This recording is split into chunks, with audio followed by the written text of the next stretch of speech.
आज हम चर्चा करेंगे कि पोस्टिंग कैसे करेंगे, विभाग द्वारा सभी शिक्षकों को 3 विकल्प मिलेंगे या नहीं, वर्तमान ब्लॉक में पोस्टिंग नहीं होगी, महिला, दिव्यांग और बुजुर्ग को राहत है, 2 ब्लॉक और 8 विद्यालय का विकल्प मांगा जा सकता है और पति पत्नी को एक ही ब्लॉक मिलेगा। कंडिका गौ के क्रमांक 1 से 4 तक के विशेष श्रेणी के शिक्षकों को छोड़कर महिलाओं के लिए अपने पदस्थापन के प्रखंड, नगर निकाय को छोड़कर 2 प्रखंड एवं 8 विद्यालय का पदस्थापन हस्तांतरण हेतु विकल्प दिया जाएगा। गौर से देखिए क्या कह रहा है, 2 विकल्प और 8 विद्यालय किसके लिए, तो महिलाओं के लिए, मतलब महिलाओं के लिए 2 प्रखंड और 8 विद्यालय का विकल्प लिया जाएगा। लेकिन वो जो जिस प्रखंड में या जिस नगर निकाय में वो पोस्टेड हैं वो छोड़कर, मतलब ये तो कन्फर्म हो गया कि आप जिस विद्यालय में हैं, जिस प्रखंड में हैं, उस प्रखंड में आपको पोस्टिंग नहीं मिलेगी। 2 प्रखंड मिलेंगे अगल बगल के और 8 विद्यालय का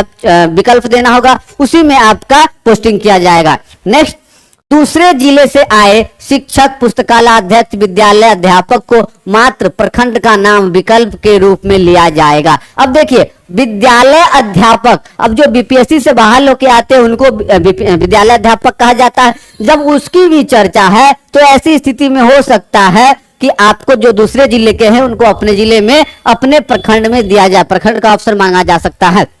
महिलाओं को पति के पदस्थापन के स्थान पर पति पदस्थापित विद्यालय को छोड़कर किया जाएगा। अब क्या हुआ, जो पति पत्नी दोनों टीचर हैं, जो पति और पत्नी दोनों टीचर हैं, तो उनके लिए क्या है कि सेम विद्यालय नहीं है। पुरुषों के लिए अपने पदस्थापन नगर निकाय को छोड़कर रैंडमलाइजेशन के द्वारा पदस्थापन किया जाएगा। सबसे दुखद स्थिति यही पॉइंट कहता है कि पुरुषों के लिए, और वो कौन से पुरुष, वैसे पुरुष, क्योंकि 40 वर्ष वालों के लिए तो मैंने कहा कि कुछ सुविधा दी गई है। अब यहाँ कह रहा है कि पुरुषों के लिए, मतलब जो 40 से कम उम्र के होंगे उनकी जो पोस्टिंग होगी वो कैसे होगी, तो बिल्कुल रैंडमलाइजेशन के द्वारा होगी। तो ये काफी समस्या होगी, क्योंकि आपको पता है कि अगर एक ही जिले में अगर एक छोर से दूसरे छोर को देखा जाए तो लगभग 60 किलोमीटर 70 किलोमीटर का रेंज आता है। अगर रैंडमलाइजेशन की प्रक्रिया होती है तो काफी दूर दूर पोस्टिंग होने की संभावना है। डिमांड किया जा सकता है कि 15 किलोमीटर के अंदर पोस्टिंग किया जाए। जिला के अंदर हस्तांतरण नियुक्ति प्राधिकार के द्वारा किया जाएगा, जिला हस्तांतरण मुख्यालय द्वारा किया जाएगा। मतलब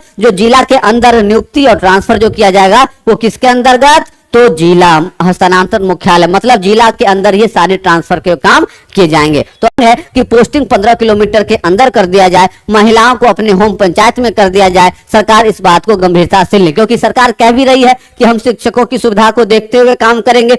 अभी तक जो खबर आया है तो आप कह सकते हैं कि मेरिट के आधार पर पोस्टिंग नहीं हो रही है। क्यों नहीं हो रही है, क्योंकि अब तो उम्र के सापेक्ष हो गई कि 40 वर्ष से अधिक उम्र के हैं तो आपको विकल्प दिया जाएगा, 40 से कम उम्र के हैं तो आपकी रैंडमलाइजेशन होगी। आप महिला हैं तो आपको 2 विद्यालय और 2 ब्लॉक और 8 विद्यालय का विकल्प दिया जाएगा। अगर पति पत्नी दोनों शिक्षक हैं तो पति के विद्यालय को छोड़कर आपको विकल्प दिया जाएगा। तो कुल मिलाकर आप देख सकते हैं कि कहीं न कहीं मेरिट जो है अब वो गौन हो चुका है। आप अपने एग्जाम में 100 लाए, 120 लाए, 140 लाए, अब उससे इस यहाँ पर कोई लेना देना नहीं समझ में आ रहा है। फिर क्या, पुरुष शिक्षकों को ब्लॉक का विकल्प मिलेगा। तो अभी तक जो नियमावली का अंश आया है उसके हिसाब से जो 40 से कम शिक्षक हैं, 40 माइनस उम्र के शिक्षक हैं, उनके लिए तो अभी तक ब्लॉक के ऑप्शन का कोई विकल्प नजर नहीं आ रहा है। तो ऐसी स्थिति में सबसे ज्यादा समस्या यहाँ पर देखने को मिल सकता है।